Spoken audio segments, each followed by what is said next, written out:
기도신으로 금토 집회 예배를 시작하도록 하겠습니다. 하나님 하나님 아버지, 지난 한 주 동안에도 주님 주님과 동행하면서 저희들 안전하고 주님 잘 지낼 수 있도록 주님께서 함께해 주시면 감사드립니다. 주님, 저희들이 지난 한 주간 살아오면서 정말 알게 모르게 주님의 마음을 아프게 하고 주님의 뜻에 당하는 행동을 했던 모든 것들이 있으면 주님 이 시간 주님께 회개함으로 나옵니다. 주님께서 저희들이 회개할 때 주님께서 저희 긍휼히 여겨주시고 저희들 오늘 드리는 찬양과 주님 말씀으로 저희들을 하루하루 정결하게 되어서 남은 시간들을 주님과 동행할 수 있는 시간도 있도록 주님 함께하여 주세요. 사랑이신 우리 주 예수님의 이름으로 기도드립니다.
주는 놀라우신 길을 만드는 기적의 주 어둠 속의 빛 그는 나의 하나님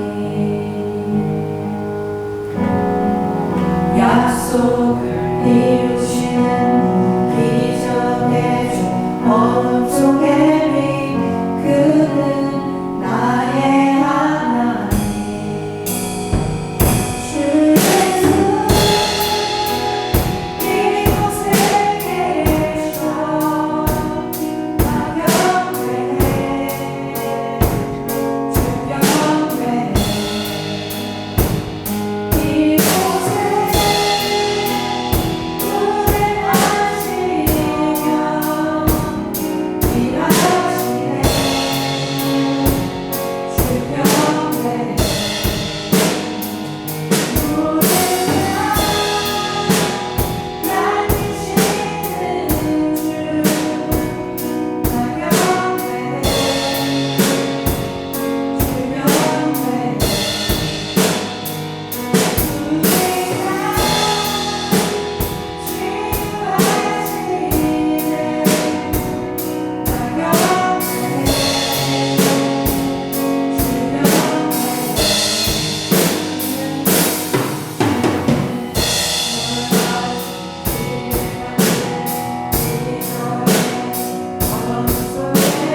할렐루야. 오늘도 예배의 중심으로 살게 하시는 주님께 찬양을 드립니다. 정말 오늘 제가 너무너무 정신없이 보내가지고 오늘 금요 집회에 참석할 수 있을지 없을지 택시를 타고 그냥 부랴부랴 왔는데 그래도 예배에 이렇게 제가 참석하고 인도할 수 있어서 너무너무 감사한 거야. 제가 얼마나 지금 이 젊은 세대들, 젊은 청년들 정말 살기가 힘든 세대라는 것을 제가 절실히 느껴요. 왜냐하면 아파트는 상작각처럼 아파트들은 몰려서 막 짓고 있는데 집도 찾기 힘들어. 너무 몰려있고 막 따닥따닥 닭장처럼 붙어 있어서 그 안에서 그 작은 그 아파트도 얼마나 비싼지 또 거기도 들어가서 살면 그렇게 비싼데 뭐 30층 뭐 28층 이렇게 살아도 누가 이웃인지도 모르고 그렇게 정신없이 사는데 제가 그걸 바라보면서 얼마나 우리가 이 세대에 이 심신이 황폐할 수 있는지, 얼마나 사는 것이 절박하고 힘들 수 있는지 그것을 이렇게 많이 생각하면서 이 교회가 큰 교회든 작은 교회든 가족 같은 공동체가 되어서 우리가 서로를 위해서 기도하고 또 서로 돌보고 관심을 가지고 이렇게 한다는 것이 너무나 소중하다는 생각이 제가 들었어요. 어제도 셀라 목사님 교회 제가 재림 전도 집회로는 처음으로 목사님이 요청하셔서 제가 갔었는데 가서 제가 느낀 것은 뭐냐면 이 지금 6년째 접어드는 목회인데 목사님이 정신적으로 지금 너무 힘들다는 거를 근데 겉으로는 웃으면서 저를 반기고 이러는 표정에서도 지금 정말 완전 너무나 외롭고 칼바위 위에서 서서 목회를 하고 있다는 것을 제가 느꼈어요. 그래서 어제 가서 하나님이 저를 보낸 것이 이 예수님이 오시는 것에 대한 그 알림도 있지만 실은 누구한테도 얘기하지 못하는 그 목회자의 그 고통이 있거든요. 그래서 지금 굉장히 벼랑 끝에 몰린 것 같은 그 심신을 제가 바라보면서 그래도 주님이 저를 통해서 옛날에 평신도 성도로서 교회를 섬겼던 그때의 마음 상태와 그리고 이 목회를 정말 하기까지 평신도로 와서 어떻게 이 목회를까지 하게 됐는지 그 과정들 그리고 우리 교회에서 노숙자들을 같이 도우면서 그때 임경자 권사님하고 엄청 많이 도우시고 무엇보다도 생각나는 것은 그때 셀라 목사님이 꽃을 그렇게 좋아하셨어. 근데 이러는 거야. 어제 만났는데 목사님 제가 꽃을 너무 좋아해서 이 강대상에 장식을 하고 싶은데 정말 목사님 꽃이 너무너무 비싸요. 비싼 꽃을 사놓아도 날이 이렇게 더우니까 일주일을 채 못 간다는 거야. 길면 2주일을 못 가고 시드는데 그 좋아하는 꽃을 가지고 주님 앞에 장식하기도 힘들다고. 그래서 제가 교회에서 꽃 장식을 그렇게 하지만 그거 중요한 거 아니라고. 힘들면은 그 안 해도 된다. 주님이 정말 우리 양떼에 관심이 있는 것이지 교회 그 꽃장식 하면서 너무나 많은 재정이 되는 거 그거 하지 않아도 된다라고. 하나님은 그것 때문에 우리를 그 질적으로 재시거나 그런 분이 아니시라고. 그래서 여러분 하나님 앞에서 여러분들이 주의 종과 주의 가정들을 놓고 여러분들이 기도를 많이 해줘야 돼요. 왜냐하면 주님 앞에서 목회를 이끌어가지만 연약한 사람이거든요. 그리고 한 가정의 연약한 여인이고 엄마고 아내고 그런 자리에서 이 중차대한 이 자리를 주님이 맡겨 놓으신 거야. 오늘도 제가 막 정신이 다 나가서 택시를 타고 이리 갔다 저리 갔다 그러면서 시간이 지금 8시 20분 전이라 막 어쩌 할 바를 모르고 제가 막 이렇게 달려왔는데 와 그래도 하나님께서 이 집회에 서도록 저를 이렇게 지켜주셨구나. 그 생각이 들어. 그래서 쉴 틈을 마음이 너무 환경이 힘들고 그럴 때는 하나님이 이 목회 가운데도 정말 계시는 것이지 안 계시는 것인지, 이 기도에 응답을 하고 계신지 안 하고 계신지, 얼마나 주의 종들이, 특별히 남자보다 여종들이 그렇게 힘들겠어요. 그래서 어제 가서는 제가 정말 대언 집회를 몇 년 만에 했지, 한 5년 만에 대언 집회를 했나 봐. 그 성도들을 다 이렇게 가서 대언을 해주고, 또 특별히 목사님에 대한 이렇게 대언을 해주면서 목사님이 제가 떠나오는데 저를 이렇게 바라보는 그 눈빛이 너무 애잔한 거야. 제가 우리 여기 계시는 우리 정지사님 이런 분들이 이제 은혜를 받고 어떻게 교회를 개척하고 목회를 한다 그러잖아요. 그죠? 근데 그 목회가 쉬운 게 아니거든. 정말 어렵고, 기도하면서 또 영적인 공격이 다 있고 이렇기 때문에 제가 가서 보면 정말 그 딸같이 여기시지 않겠습니까? 그 목회를 해내려고 이렇게 바둥 저렇게 바둥거리고, 그리고 항상 우리는 연약하고 부족하거든요. 그래서 목사님이 그러시는 거야.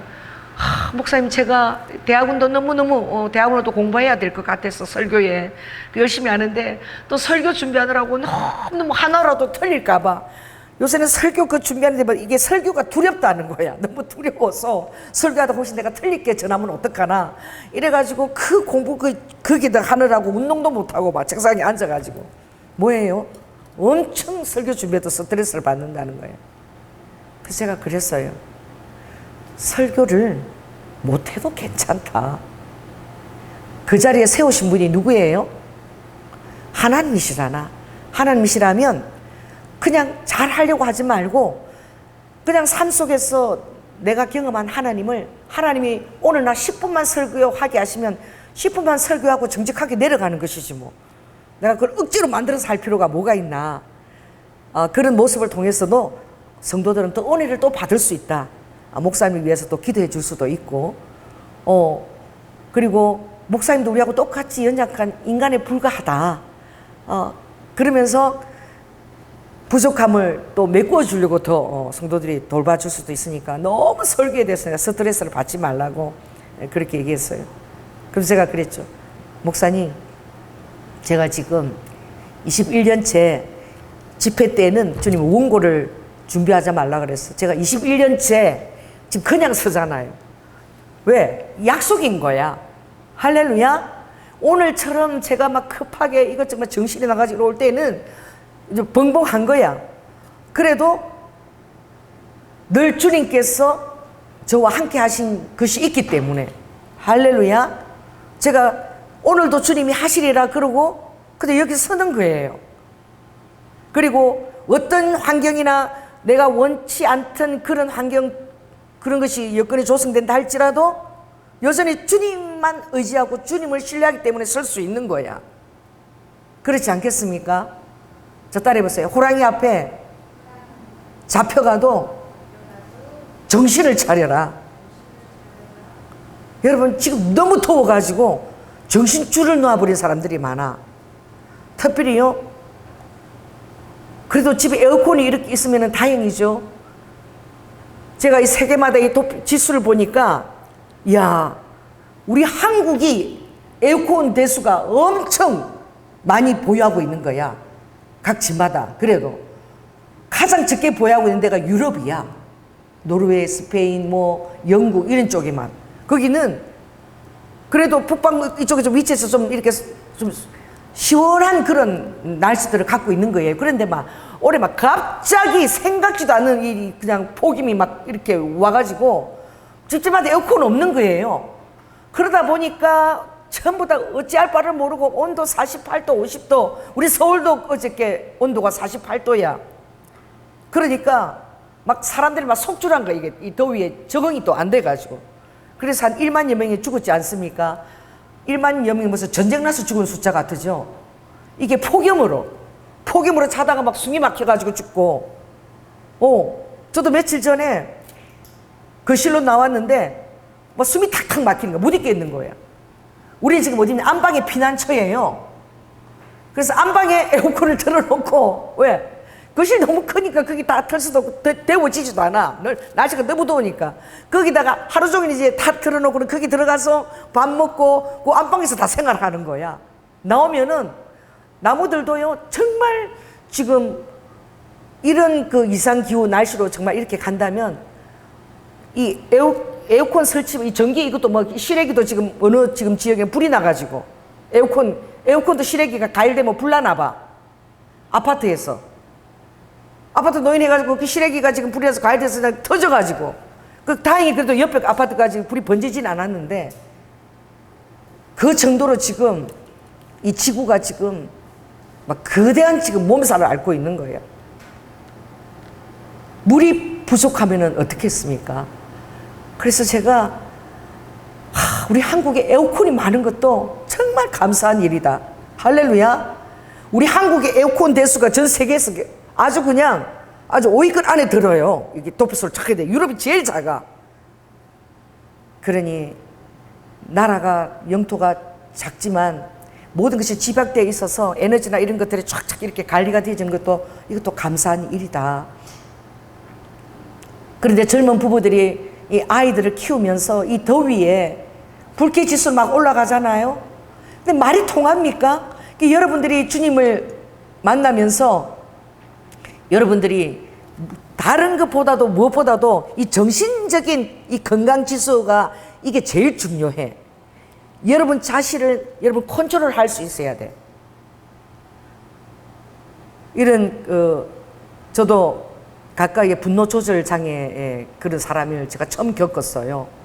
와, 여러분, 이 자기 자신이 이 스위치를 갖고 이렇게 온도를 좀 놔두든지 높이든지 높으면은 좀 나가든지 바람을 쐬든지 산에 가서 등산을 하든지 자기 자신을 조절해야 되는데 이 분노 조절이 이게 안 되는 거야. 평소에 너무 좋은데.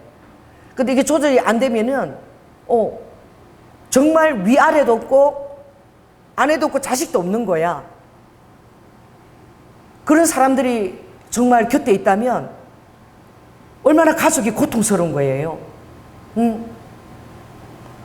그 지금 많은 사람들이 이 정신 자기를 조절할 수 있는 게이지가 한계에 다다르면은 그냥 확 공황장애가 오는 거예요. 이게 폭발하려 그러는 거예요.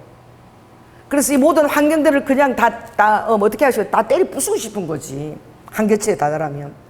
그래서 제가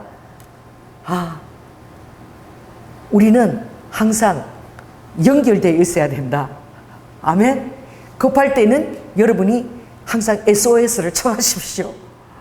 공동체 성도들끼리 그리고 어른들끼리 이렇게 내 부모가 몰라도 내 남편이 몰라도 그렇게 도움을 청해서 조금이라도 이 풍선이 빵빵하게 불었는데 요걸 조금이라도 터뜨려서 공기를 이렇게 배출할 수 있는 그런 사람과의 관계가 평소에 있고 되어졌다면 그 얼마나 감사한 거야. 그래서 어제 제가 집회에 오면서도 사람들이 정신이 너무나 피폐하고 그 마음에 그 희락이나 그 여유가 전혀 없다는 것을 요즘 더 느껴요. 한마디로 살기가 너무 힘든 거야. 제가 지난번에 우리 장로님 친구분 아들이 왔죠. 아들이. 그래서 우리 장로님의 그 친구 그 아들에게 꾸준하게 복음을 전하고 늘 이렇게 전해서 또 사랑을 관심을 가지고 이래서 드디어 그 예수님을 만났는데 제가 최근에 제 주위에 어떤 자들이냐면 가족 가운데 자살한 사람들 그런 사람들을 최근에 주님이 이렇게 좀 이렇게 만나게 하셨어. 그 한 분은 어떤 그 아픔을 가지고 있냐면 그래서 사랑하는 가족 안에는 때때로는 그 미움이 있고 미워하고 그럴 수 있어도 항상 우리가 사랑으로 보듬고 그가 정말 한계 상황에 도달할 때는 SOS를 청할 수 있도록 여러분들이 사랑을 가지고 항상 그것을 준비하고 여분의 마음에 관계를 하고 있어야 된다. 부모가 되면 때는 그럴 수 있거든요. 그 자식들이 너무 서운하게 할 때는 뭐라고 그래요? 인연을 절연을 한다. 그리고 정말 요즘은 상담하는데 가족하고 완전히 절연하고 보지 않고 돌아보지도 않고 관계를 맺지 않는 가족이 있는데 정말 제가 곁에 지켜보면서 사랑을 가지고 대화를 해야 된다. 그리고 항상 주님을 믿는 그 마음에서 우리의 여유가 있어야 된다. 여러분이 힘들고 그럴 때라도 항상 마음속에 하나님의 사랑을 믿고 신뢰하는 그 여유가 있어야 된다는 것을 제가 느껴요. 정말 믿기지 않는 거야. 너무나 평범한 가정인 거예요. 가정이고 따님도 공부를 너무나 학교에서 열심히 하고 잘하는데 어느 날 자기는 모든 것을 다 잘한다고 여겼는데 이 경쟁 사이에서 어느 날 자기가 그 수준이 미약하다는 것을 깨달았을 때에 그게 이제 평소 때 노력해도 이제 어느 게이지만큼 올라가질 않으니까 이제 얘가 이제 학교를 그만두고 싶다고. 대학교를 잘 다니다가 엄마 나 학교 그만두고 싶다고. 그 어머니는 그렇게 얘기할 때 대체 왜 그러니? 그리고 얘기를 잘 듣고 정말 마음이 힘들면 믿어줘야 되는 거야. 자녀를. 아멘? 힘들면 그래. 그렇다면 한 1년 정도 그럼 휴학하면서 좀 하고 싶은 거 하면서 정신적 여유를 좀 가져보자. 이렇게 했으면 좋았을 텐데 얼마나 지금 힘들게까지 쫓아오는데 빨리 졸업을 하고 직장을 가지고 그렇게 앞가림을 해야지. 지금 휴학을 하면은 그게 얼마나 나중에 너 인생의 디메시를 맡기겠냐고 막 그렇게 윽박 지른 거야. 그러다가 언성이 높아진 거야. 그래서 나는 엄마처럼 말이 안 통하고 이런 집에서 난 살 수 없겠다. 그러니까 엄마가 당장 나가라 그런 거지. 나도 꼴 보기 싫으니까 나가! 이렇게 된 거지. 그래서 뭐라고 얘기했냐면은 꼴도 보기 싫으니까 너 쓰던 연필 한 자루도 방에 남기지 말고 다 가지고 나가. 그게 엄마의 속마음이 아닌 거야. 나간다고 그러니까 이제는 컸다고. 그래서 그렇게 말했는데 딸이 문을 탁 닫고 나갔는데 얼마나 급하게 딸이 다 나갔다 오니까 딸이 사라진 거야. 더 놀라운 거는 연필 한 자루도 안 남기고 모든 것들을 자기 방에 있는 모든 자취를 완전히 다 쌍그리 다 가지고 다 나가버린 거야. 그리고 소식을 끊어버렸어. 집하고. 한 23살 먹은 딸이 한순간에 말이에요. 얼마든지 조정하고 얘기할 수 있는데 너무 화를 나게 한다고 말이 안 통해 나가버리게 그러니까 그냥 그러면 좀 하루 정도 힘을 좀 주든지 이래야 되는데 당장 나가라고. 꼴도 보이시니까 너 써도 연필 한 자루도 남기지 말고 나가라고. 그렇게 해서 몇 년이라는 세월이 흘렀느냐? 7년이라는 세월이 흐른 거야. 우리 주위에서도 여러분도 앞으로 이제 결혼하면 가정을 꾸리고 그렇게 또 그런 또 부모를 떠나는 그런 일들이 있지 않겠습니까? 완전히 문화나 생활이 다른 그런 사람을 내 공간에서 같이 생활을 해 나가는 것이죠. 그럴 때에 여러분의 정신을 너무 편집적으로 한 곳에다 두지 않는 연습이 필요한 거예요. 그러기 위해서는 여러분하고 대화를 할 수 있는 지인들도 좀 옆에 있어야 되겠고, 또 여러분의 마음의 심령에 공부할 때는 또 상담을 할 수 있는 사람도 곁에 있으면 좋겠고, 평소 너무 외톨이처럼 자기 자신을 두면은 안 되는 거야. 그 제가 아는 가까이 있는 분도 그런 거지. 그 살다 보면 남편의 어떤 한 행동들이 의심이 날 때도 있어요. 그런 것을 가지고 내가 예상치 못한 그런 남편들의 모습을 보고 갑자기 내가 막 저렇게 하니까 저렇게 하니까 막 이렇게 편집적으로 계속 그렇게 상상하게 되면 이게 어떻게 돼? 완전 그곳으로 완전 그냥 사단이 그 안으로 터널 안으로 완전 집어넣어 버리는 거예요. 그래가지고 절대 말을, 자 따라해보세요. 말을 온순하게 부드럽게. 그 성경에 보면은 이런 말씀이 있죠. 유순한 대답이, 따라해보세요. 유순한 대답이 모든 것들을 다 정위치로 다 유순한 대답이 모든 분노를 다, 분노의 불을 다 사그러뜨리는 거예요. 어떤 대답이? 유순한 대답이 그런데 다혈질이나 그런 사람은 이 공격이 들어오면 막 더 세게 그냥 더 세게 순간적으로 그렇게 해버리는 거죠.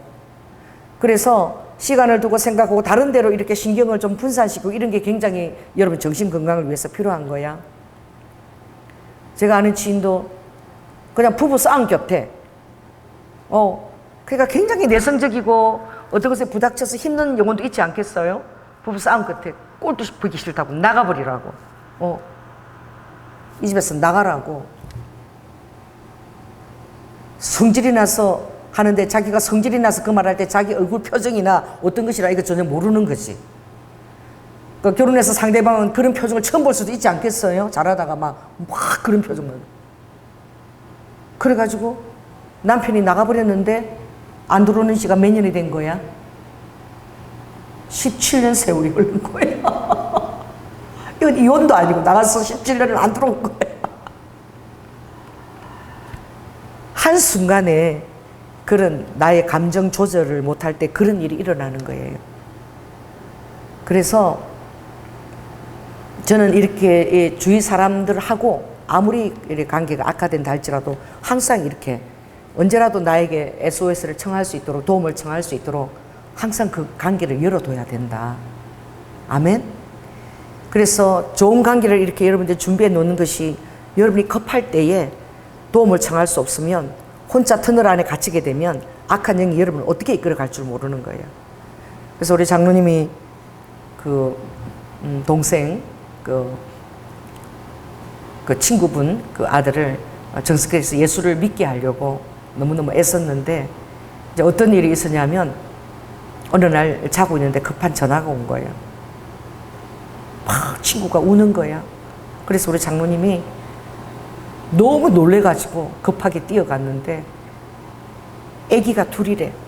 아기가 둘인데 친구의 그 딸이 어디에서 아파트 옥상에서 높은 옥상에서 그냥 떨어져 버린 거야. 그런데 더 아픈 건 뭐냐면 그동안 그 힘든 마음이나 그것을 한 번도 부모한테나 이렇게 얘기해 본 적이 없는 거야. 힘들면 얘기해야지. 잘 살고 있는 줄 알았는데 느닷없이 그런 청정병자 같은 소식이 왔는데 가보니까 너무나 그 친구가 마음이 아픈 것은 CCTV에 다 나오잖아. 이게 보이나 봐요.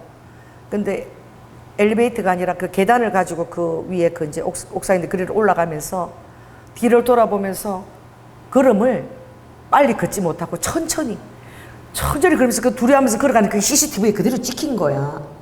그러니까 그 부모 마음이 얼마나 그 미어지겠어. 아이들이 피덩어리 아이들이 이제 3살, 1살 그 2명이야. 근데 그 아이들을 두고 그 옥상에서 자기 딸이 내 가족 안에 그런 상황이 일어나는 건 누구나 상상을 하지 않지. 그래서 우리는 특별히 도움이 필요하고 연약한 자들에게는 관심을 가지고 지켜봐야 되는 거예요. 그래서 장로님이 가서 끌어안고 그 무슨 말을 하겠어. 그렇게 울고 그리고 너무나 사랑하는 친구이기 때문에 그 친구에 대해서 예수님에 대한 소망을 주려고 그렇게 전도를 막 하면서 이제 관심을 가지고 하면서 이제 그 형제 중에 한 명이 우리 교회를 그때 오게 된 거지. 그래서 또 예수님을 믿게 된 거지.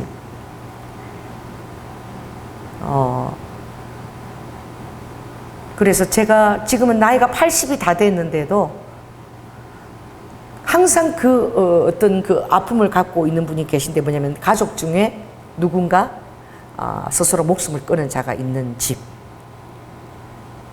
되게 힘들어해요. 그래서 나는 그분의 그 수필을 한번 읽은 적이 있는데 그 어떤 글을 쓸 때마다 그 아픔이 있어. 이게 뭐냐면 아버지가 굉장히 그 완고하고 또 법을 전공하신 그 완고한 분이셔. 근데 이제 법 공부를 하다가 그 고시 하다가 그 사법 시험에 이제 합격을 못 하신 거지. 일반적인 공무원이 이제 되셔서 있으면서 굉장히 엄하시고 또 사법 시험을 보다가 많은 세월들을 보냈기 때문에 거기에 대한 자기 자신에 대한 그런 어떤 불만감도 정복돼 있고 그래서 굉장히 엄하신 분이었다 그러더라고. 그런데 어렸을 때에 집에 우물이 있었대, 우물. 우물이 굉장히 깊잖아. 그쵸? 우물이 있는데 그 아버지가 돈을 아끼려고 우물을 가끔 여러분 청소를 해야 되거든요. 깊은 우물을. 밑에 보면은 갑자기 막 거기에 오물이 있을 수도 이러면은 그 우물을 그때는 옛날에는 수돗물이 많이 없어서 식수로도 사용하기 때문에 바닥 청소를 그렇게 해야 돼요. 바닥 청소를 해야 되는데 아버지가 그 두레바 큰 그것을 이렇게 띄워가지고 6살짜리. 여러분 6살짜리가 세상을 뭘 알기를 뭘 알아. 그 6살짜리 아이가 가벼우니까 두레박을 태워서 그 아이를 그 우물에다 내려보내가지고 그걸 이제 이렇게 오물을 해가지고 올라오라 그러는 거지. 그 우물이 깊었대요. 꽤 깊었는데. 네가 가보니까 너가 내려가서 그 우물 그렇게 물도 보니까 그 6살짜리는 우물이 아무리 그 내려도 그 물이 조금밖에 없어도 그 6살짜리한테 물이 여기까지 올라올 수도 있잖아요. 얼마나 무섭겠어요. 여러분 생각을 해봐. 6살짜리를 우물 깊이 바닥 청소하라고 내려보내는. 그 사람을 시켜서 그렇게 우리 집에는 우물이 많이 있어요. 그때 날마다 우리 매해마다 사람을 시켜서 그렇게 청소를 하고 이랬는데 그거를 어린아이를 내려보낸 거예요. 6살짜리를. 그러니까 걔가 6살짜리가 아버지가 시키니까 내려가지 않았겠어요? 얼마나 두려웠겠습니까? 얼마나 무서웠겠어요? 그 캄캄한 우물 아래 내려가는데. 또 다행히 안 죽고 살아가지고 온 거지. 지금 생각하면 그 아이의 상황에서는 그게 얼마나 무섭겠냐고. 누가? 아버지가 그 무서운 데를 내려가라고 시킨 거야. 아버지가 시키니까 내려간 거예요. 그런데 그 아들이 결국은 엄청난 정서적인 트라우마와 스트레스에 갇혀서 늘 그렇게 힘들어 하다가 결혼 전에 결국은 자살해버린 거야. 지금은 그분은 할머니가 됐고 아버지도 돌아가시고 그런데 그분의 마음속에 있는 아픔은 뭐냐면 누나였는데 그때 내가 왜 만류하지 못했던가. 아버지가 그 동생을 내려보낼 때 아버지 너무 어린데 얼마나 무섭겠어요 하고 내가 왜 그 울타리가 되어주지 못했던가.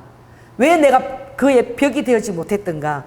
이것 때문에 너무너무 이 정신적으로 늘 시달리고 그 속에 항상 그 아픔이 그 글에 나와요. 근데 그 트라우마가 해결이 안 돼 있어. 트라우마가 해결이 안 되면은 어떤 증세가 나타나느냐. 조금이라도 그때 아버지한테 그때 그렇게 얘기를 못해서 자기 동생이 결국은 그 아픔 속에 들어가면서 자살한 것을 보면서 지키지 못한 그 죄책감 때문에 어떤 상황이 오냐면 자기하고 의견이 다른 조금만 고집센 사람이 의견만 다른 사람이 오거나 자기하고 다른 의견을 제시하거나 이러면 그게 누구로 보이는 거예요? 아버지로 보이는 거예요. 아버지 영으로 투영이 되는 거예요. 그래서 막 지나치게 공격을 하고 반응하고 어떤 공동체를 쪼개고 이 일이 계속 반복되는데 그 사람 본인은 몰라 그것을. 주님은 아시죠? 너무나 안타깝죠. 그게 사회생활에서 나타나는 거예요. 멀지 않아요. 저희 교회에 부목사님이 계셨지 않습니까? 이분이 동네 형들하고 이렇게 놀다가 자기는 전혀 그게 개의치된 분이 아니야. 그런데 형들하고 놀다고 거기 올려있는데 너 망봐라 이래서 어떻게 이렇게 망을 본 거야. 그랬는데 어리니까 형들 보고 다 도망갔는데 자기가 이렇게 있다가 자기가 얼떨결에 붙잡힌 거죠. 그랬는데 뭐 변호를 잘 할 줄을 압니까? 뭐 경찰들이 뭐 그렇게 합니까? 그냥 얘한테 뒤집어 씌워가지고 이래서 소년원 생활도 하고 그렇게 원치 않은 그런 생활을 당하신 거야. 나는 그렇게 아픔이 있는지 몰랐어. 그런데 위에 있는 어떤 리더자가 자기하고 마음 다르게 조금이라도 자기 생각 다르게 근위적으로 나오면 폭발을 하는 거야. 폭발을 하더라고. 그래서 난 전혀 몰랐어. 그래서 다른 이유도 아니고 그러니까 그런 것을 알았을 때에 주위에 있는 누구나 그 와이프가 있다면 그런 걸 얘기를 해줘야 되는 거야. 근데 제가 어떤 얘기를 아주 사소한 거예요.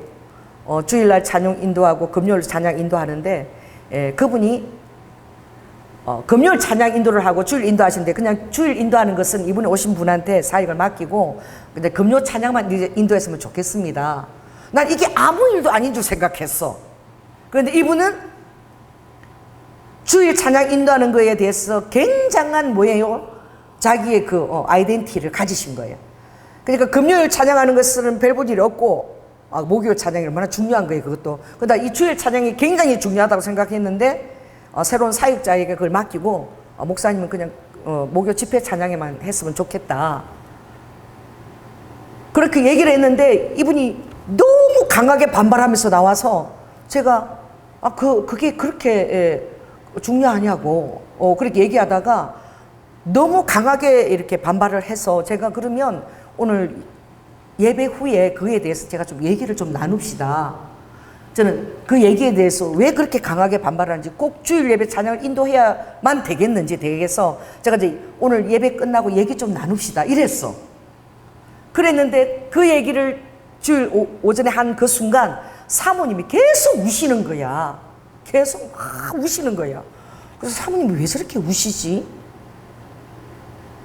그러니까 그 사모님은 그 남편의 트라우마를 알고 있었던 거예요. 어떤 리더자나 근위자에 부딪힌 일이 있으면 이 폭발한다는 걸 알고 있었는데 그걸 사전에 나한테 얘기를 해줘야지. 그래서 일반적인 상황인데 그분한테만 일반적인 상황이 아닌 거예요. 그래서 사무실에서 그냥 그 일에 대해서 찬양 리더 인도하는 것에 대해서 막 제가 그냥 얘기를 나눴는데 갑자기 이분이 막 폭발하는 거야. 폭발하면서 목사님은 사단이라고 막 이렇게 폭발을 하고 막 미친 듯이 폭발을 하는 거예요. 그래서 내가 너무 놀래가지고 이분을 좀 이렇게 안정을 시켜야 되는데 막 안 되는 거야. 그러니까 막 사모님이 막 우시면서 결국은 부축을 하고 강제로 끌고 나가시더라고. 그렇게 우리 교회에서 사역을 하시다가 그게 마지막 모습이었어요. 제가 그 이유를 알지 못했어. 근데 나중에 이제 사모님한테 제가 들은 거야. 계속 그런 일 때문에 직장생활이나 사회생활이 안 되는 거야. 어떤 위에 있는 어떤 리더자가 어떤 얘기를 하게 되면 그 모습이 누구야? 자기를 억지로 데리고 가던 누구지? 경찰. 나는 아니라고. 나는 망봤을 때 형들이 그랬고 나는 망봤었다는 거. 아니 인사 너가 거기서 망봤으니까 너도 똑같은 놈이야. 그거 끌고 가서 소년에다가 자기를 처박아 넣었던 억울한 그 시절을 그 소년의 시간을 보내던 그 억울한 그 마음이 이 사회생활 안 되시는 거예요. 그래서 어떤 의견이 자기 원하는 게 부딪히기만 하면 그렇게 폭발을 해버리고 근데 말로 하면 잘 해결되는데 폭발을 해버리시는 거지. 나도 전혀 몰라서 근데 제가 너무너무 놀래버렸지. 그런 상황을 제가 처음 봤기 때문에. 그리고 나서 많은 세월이 흘렀어요. 그리고 그분이 이제 제정신이 돌아오신 거예요. 그리고 우리 교회 찾아오셔서 제 앞에 무릎을 꿇고 목사님 제가 잘못했습니다 하는데 너무너무 제가 마음이 아프더라고. 여러분이 삶을 살아올 때에 그런 억울하거나 그 아픔을 당하거나 이런 순간들이 올 때에 여러분이 그것을 이제 어쩔 수 없이 억지로 참고 막 이러다 보면 여러분 안에 마음 안에 어떤 또 여러분의 내 안에 그 안에 어떤 정신적인 그 한계 때문에 그 트라우마가 생겨버리는 거지. 그래서 정말 우리가 사랑의 여유를 가지고 유연하게 기다려주고 들어보고 그런 것이 굉장히 필요한 거예요. 그 연약한 자들에 대한 그런 배려가 필요한 거예요. 왜? 어떤 심령들은 강하기도 하지만 어떤 심령들은 너무나 연약해. 너무나 여려. 그러나 부모들은 돈 벌고 정신없이 살고 이러기 때문에 우리 자녀들이 평소 때는 잘 지낸 것 같으니까 얼마나 그 자녀들이 힘든 생활들을 견디고 오면서 그렇게 지내는지를 잘 몰라. 그러다가 잘못 폭발되어지면 자녀가 자기 컨트롤 되는 것을 잊어버리는 거예요. 정신줄을 탁 놔버리면 그때 사단이 틈타는 거예요. 정신줄을 탁 놔버리면. 그래서 저도 그래요. 저도 늘 하나님 제 정신줄 지켜주세요. 주님 제 정신줄을 지켜주세요. 제가 그 기도를 많이 하는 거야.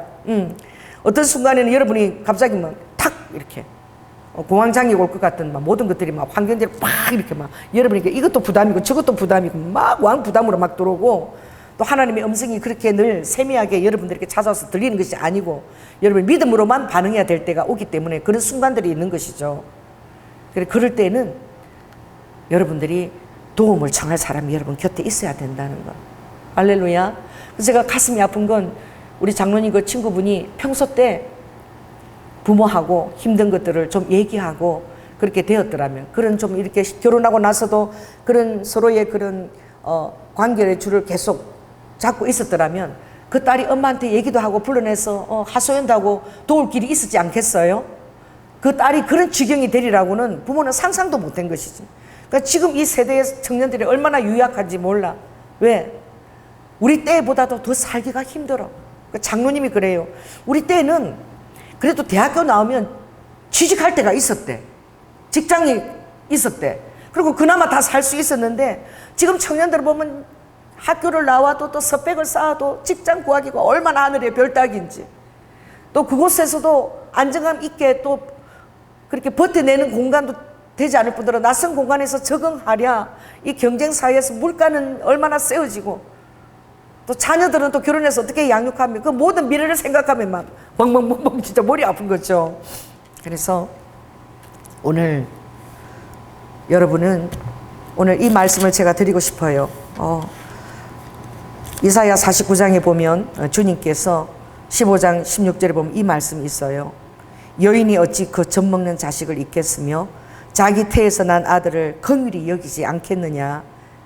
그들은 혹시 잊을지라도 나는 너를 잊지 아니할 것이라. 여러분이 힘들고 한계적인 상황에 와서 너무나 부모한테도 얘기할 수 없고 너무나 여러분 자신이 정말 어떤 탈출구가 없이 터널 안에 갇힌 같은 그런 심정이 든다면 오늘 이사야 49장 15절 이 말씀을 여러분이 꼭 기억하시기를 원합니다. 아멘.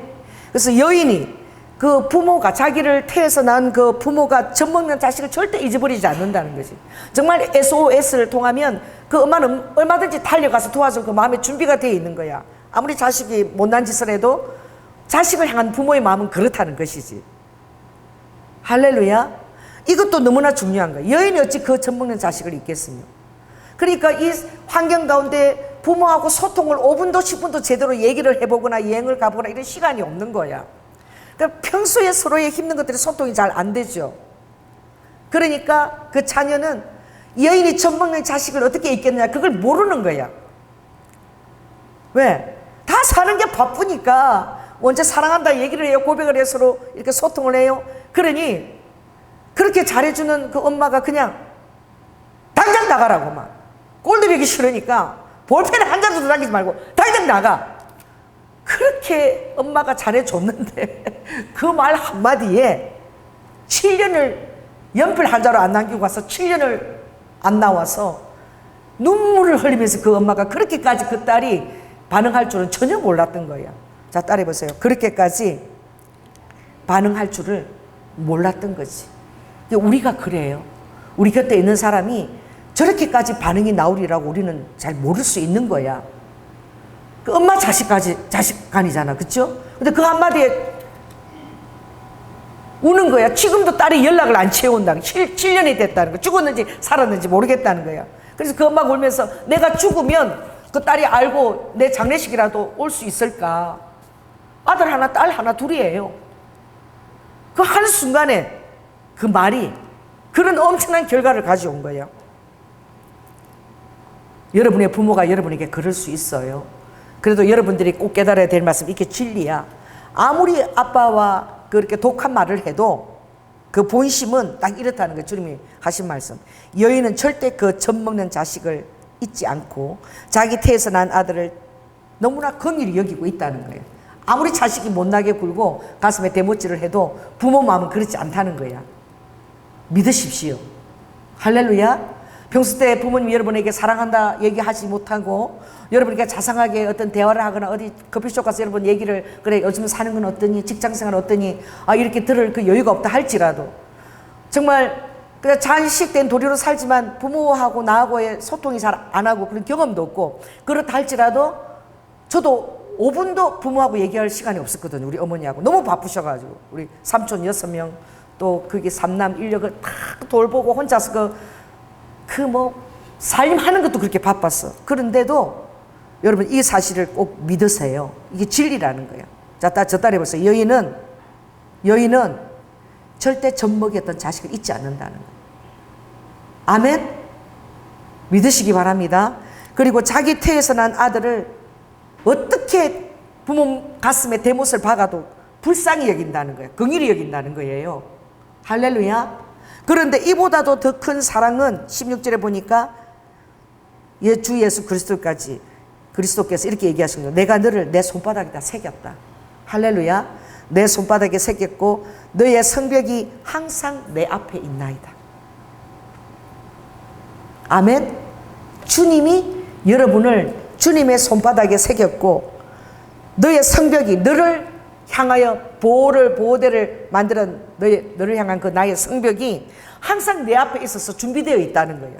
그러나 여러분이 자유의지를 주님께로 향하지 않고 여러분의 어떤 공황 상황태나 그런 데서 그냥 주님에 대한 시선을 향하지 않고 멈춰버린다면, 그리스도의 손에 줄을 여러분이 놓쳐버린다면 사단이 틈타는 거예요. 신앙이 있는 자들도 그런 거예요. 나는 그래서 어떤 남자는 꼴도 보기 싫다, 짐 다 싸가지고 나가라 그러면 나가도 한 이틀이면 들어오지 17년이나 안 들어오는 남자도 있는 거야. 17년이나 그 한마디 때문에. 여러분 얼마나 후회하겠습니까? 그 말을 한 사람은 17년의 세월을 줄 몰랐던 거지. 이제나 저제나 기다렸지만 17년의 세월이 흘러간 거야.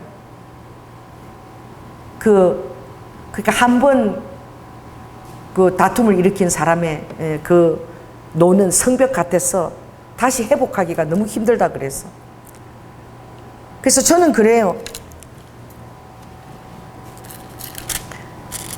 우리 자녀가 셋이 있지만 너무 힘들다 그럴 때는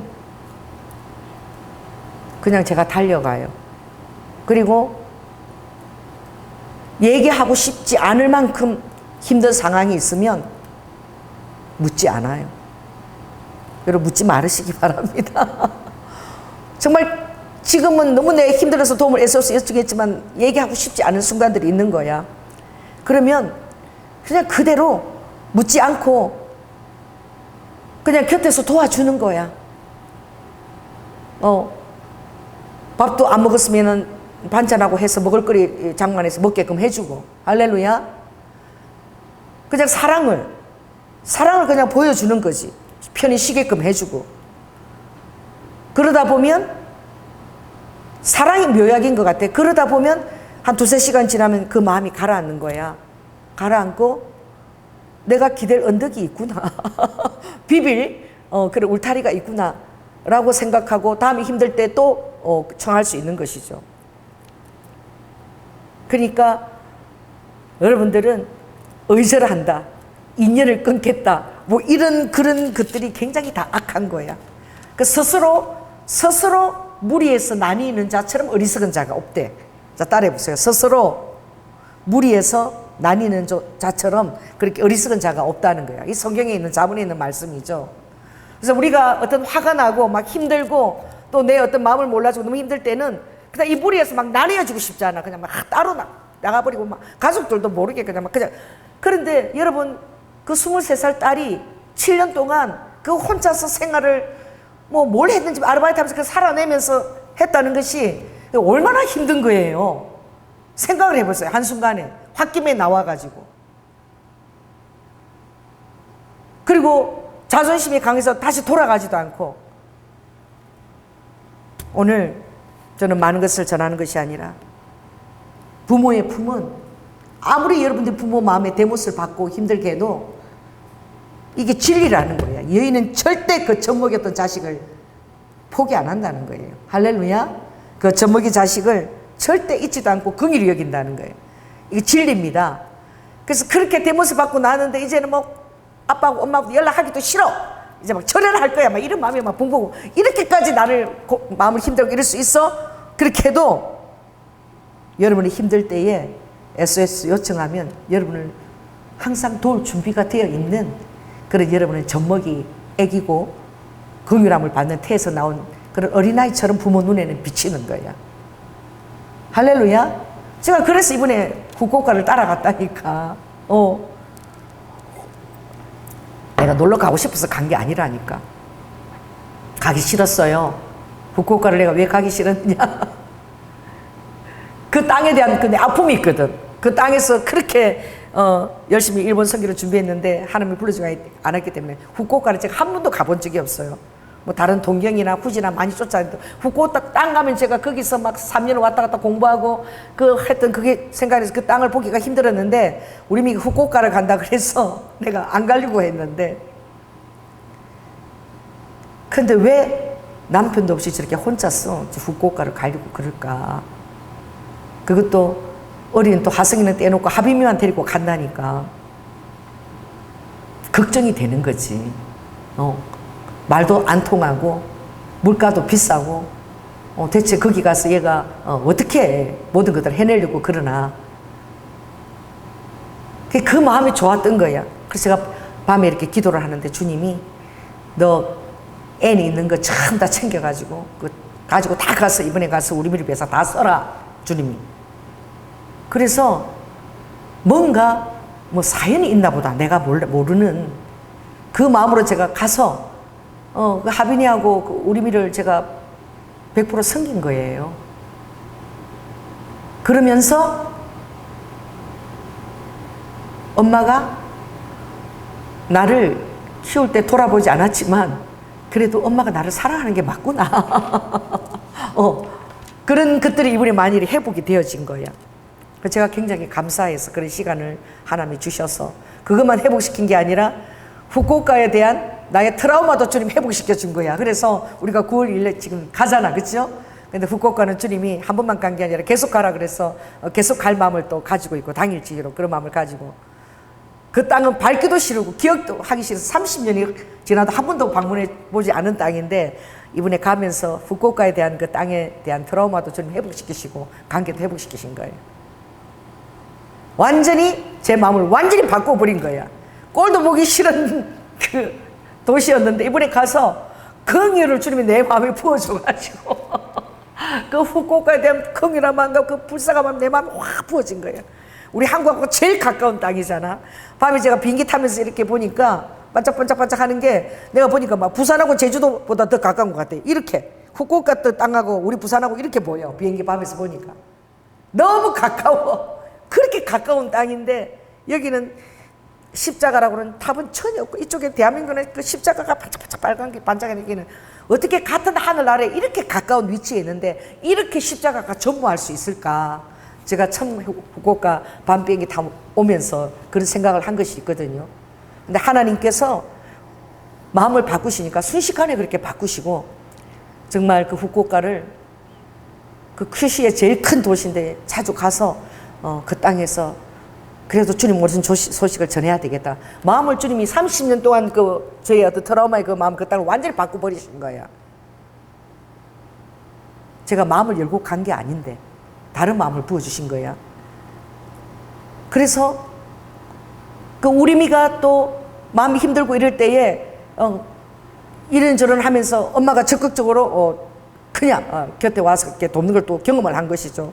그래서 많이 회복이 되어진 거지. 언제 한번 여러분들이 부모하고 그런 회복의 시간을 가질 수 있겠습니까? 아멘? 그래서 나는 우리 정 집사님한테 한번 권하고 싶어. 어떤 날을? 이번에 어디 가는 거? 어머님 우리 교회 헌금도 엄청 많이 하셔. 그래서 이번에 우리 어디 가죠? 삼척 가잖아요. 거기서 하루 또 머무기로 했잖아. 그죠? 좀 어머니를 좀 꼭 모시고 가고 싶은 마음이 있어. 왜냐하면 너무 어머니도 바쁘고 그리고 우리 세 자녀도 너무나 다 바쁜 거야. 그래서 또 교회 안에서 공동체 안에서도 이렇게 함께 밥도 먹고 이렇게 시간들을 보내고 아멘? 그리고 또 자녀들하고 같이 이렇게 해서 어머니하고도 모시고 가서 좀 좋은 시간을 가지면 좋겠다. 왜 이게 내가 든 생각이야.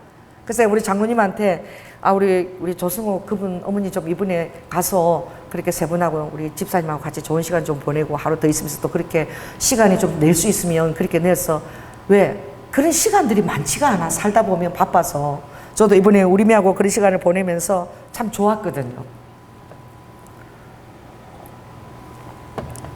정말 제가 다시 한번 제 주위에 가까이 있는 분들이 그 치유가 안 돼가지고 저는 그분을 너무 사랑하고 그걸 고쳐주고 싶은데 이분은 몰라. 기도만 하면서 성령이 그만 부어줬는데 하나님 이 트라우마를 딛고 일어서게 해주세요. 중보 기도를 하는데 상대방은 전혀 모르는 것이죠. 적대감만 가질 따름이죠. 그래서 자기와 그냥 다른 의견만 비치면 적인 거야. 다 적이야. 적이 돼가지고 그 사람하고 관련된 사람 모든 사람을 다 자기 편으로 만들어가고 막 같이 막 공격을 하게 만들지 당을 만들었어. 그래 그런 일이 막 계속 반복되어지는 거야. 그분 삶에. 뭐예요? 우물 안에서 지켜주지 않았던 그 남동생. 결국은 그 트라우마에 갇혔어. 젊은 날에 그 6살의 그 트라우마가 계속 간 거죠. 생을 포기할 수밖에 없는 그 동생에 대한 그 너무너무 엄청난 그 죄책감이 마음에 있어서 그게 사회생활할 때 그게 그렇게 나타나더라고. 그래서 여러분은 진리 안에서 저는 여러분 혹시나 그런데 치유되기를 원합니다. 진리 안에서. 아멘. 아무리 이 여러분을 힘들게 하고 또 독한 소리를 해대고 그 부모도 환경 힘들어서 때로는 독한 소리를 해댈 수 있겠죠. 그래도 진리는 이것이니까 이 말씀 두 말씀을 여러분이 꼭 새기고 여인은 절대 그 젖먹는 자식을 잊지 않는다. 자기 태에서 태어난 자식을 너무너무 긍휼히 여긴다. 겉으로 태어난 보이는 태도는 너무나 그렇지 않게 보일지라도 이게 진리를 그걸 꼭 믿으라는 거야. 정말 힘들 때는 부모의 마음은 이렇다는 거야. 정말 힘들 때는 부모가 또 그렇게 여러분을 정말 힘들게 할지라도 더 중요한 것은 예수 그리스도께서 자기 태에서 난 그 젖먹이 자식과 그 자식을 바라보는 그 마음보다도 전능자께서 너무나 놀라운 사랑으로 우리를 포기하지 않고 보신다는 거야. 그래서 부모 자식하고는 그거보다도 더 깊고 진한 사랑으로 예수 그리스도께서 나를 손바닥에다가 새기고 그리고 나를 보호하는 그 성벽을 아버지가 항상 이렇게 두르고 있다는 그 사실을 여러분이 꼭 명심하게 될 때에 악한 것이 여러분을 속이거나 여러분의 삶을 그냥 포기하게 만들거나 이렇게 여러분을 끌고 갈 수 없다는 거야. 할렐루야. 그래서 여러분이 살아가면서 어떤 순간들을 맞이할지도 몰라. 그때마다 여러분들이 이 이사야 49장 15절 16절 말씀을 꼭 기억하기를 원하십니다. 아멘. 오늘 주님이 저에게 보여주신 그 까치 새끼를 보여줬잖아. 주님은 이 임박한 휴게 때가 올 때라도 그 막 부모를 잊고 떨어져서 어찌할 바를 모르고 공황 상태에 빠진 그런 그 사랑하는 자녀들과 그리고 진짜 이렇게 박제된 것처럼 딱 이렇게 까치 새끼 이렇게 죽고 하늘 딱 불을 보고 그런 순간에 오는 그 순간에 남겨질 그 자녀들에 대해서 아버지가 얼마나 마음의 중심이 달아서 어찌할 바를 모르고 그 염려하는 마음을 우리 교회에 부어주신 거잖아요. 까치 새끼를 통해서. 할렐루야. 그 주님의 마음은 그런 거야. 그렇게 주님의 마음이 그렇다 할지라도 아버지 공의의 순간이 오면 때가 딱 차면은 이제 희생을 준비하고 이제 심판의 결단을 내릴 수밖에 없는 때가 온다는 거지. 그때 사랑하는 자녀들은 신발받을 대상이 아니라 아버지의 가슴이 첨이고 아픈데도 아버지가 그때는 희생을 결단하는 거야. 이제 어쩔 수가 없는 거야. 내 자녀라도. 그렇죠? 너무나 눈 밖에 나간 생활을 하고 있기 때문에. 그래서 지금 이 더위와 이 폭발하는 세대와 왜 이 말세의 그 지경이 전부 다 어떻게 사랑이 식어간다 그랬거든. 지금 우리 이 세대의 사랑이 식어가. 다들 막 돈 때문에 부모를 고소하고 막 죽이고 돈 때문에 죽이고 이런 철든 범죄도 지금 엄청나게 우리 어렸을 때는 그런 범죄 없었어. 그런 것도 막 일어나죠. 보험을 가지고도 남편과 자식들 죽이고 돈을 탈리고 결혼을 몇 번씩 하면서 남편을 죽여서 그 유산을 가로채는 이런 일도 막 지금 일어나죠. 이게 비일비재한 일들이야. 사랑이 다 식었어. 그래서 자기 사랑과 돈 사랑과 쾌락 사랑 이게 지금 이 시대의 특징이라 그랬거든. 그래 이런 시대의 특징에 여러분 살아갈 때 얼마나 여러분이 사회생활할 때 힘들겠어요. 그래도 우리 교회 안에 사랑의 공동체 안에는 그래도 하나님의 질서와 하나님의 순리와 그 법도가 있기 때문에 그 안에서 우리 안에서 정말 샘솟는 이 사랑들이 교회 안에는 있는 거야. 아멘. 그리고 여러분들이 또 믿을 것은 부모의 사랑이 정말 희박해 보일지라도 여러분은 원조의 부모 대신 예수 그리스도의 사랑을 오늘 이 말씀이 이게 진리니까 정말 힘들 때라도 정신줄 놓지 말고, 아멘. 어떤 독한 말을 받고 그냥 다 포기하고 싶을 때라도 정신줄 딱 놓지 말고 이 말씀을 여러분이 명심하기를 예수 그리스도로 축원합니다. 할렐루야. 성령 하나님, 오늘 이렇게 부랴부랴 제가 쫓아와서 아버지 말씀을 또 어떻게 전했는지 모르지만 아버지 하나님, 이 마지막 시대는 사랑이 식어가고 아버지 하나님, 자녀들은 부모의 사랑을 의심하고 부모들은 자녀의 사랑을 의심하고 온 곳에서 이제 의절하자, 관계 끊자, 안 보겠다 이런 소리가 지천이고, 그렇게 서로의 아버지 하나님 마음에 아버지 하나님 정말 독의 화살을 쏘아대고 말로 살인을 감행하고, 그래서 설 자리가 없는 청년들과 젊은이들이 있고, 아버지 도움을 요청할 때도 요청하지 못하는 자들이 결국은 아버지 생명을 포기하는, 공황장애에 빠지는, 아니면 마약에 빠지는 그런 유혹들이 이 마지막 영적 전쟁들의 도치에 도사리고 있습니다. 아버지 하나님, 리드 후 우리 안에 사랑을 부어주시고 우리의 인내의 마음을 주시고, 그리고 견딜 수 있는 마음도 주님, 우리의 부모님과 우리 사랑하는 자들과 성도들 안에 주님께서 허락하여 주시옵소서. 사랑이 많으신 예수님 이름으로 기도드립니다. 아멘.